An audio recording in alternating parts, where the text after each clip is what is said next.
నాగపంచమి శుభాకాంక్షలు. అదేవిధంగా ఈ నాగపంచమి రోజే మనం గరుడ పంచమి అని కూడా చెప్తారండి.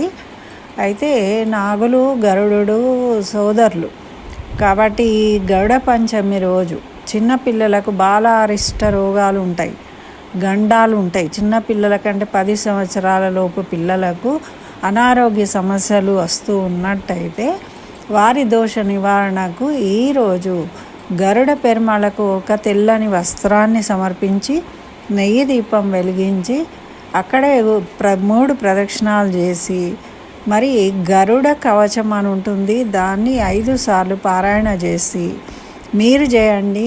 చదవగలిగితే పిల్లలతో చదివించండి. ఆ విధంగా చేయడం వల్ల వాళ్ళకున్న దోషాలు తొలగిపోయి గండాల నుండి గట్టెక్కుతారు అంటారు పెద్దలు.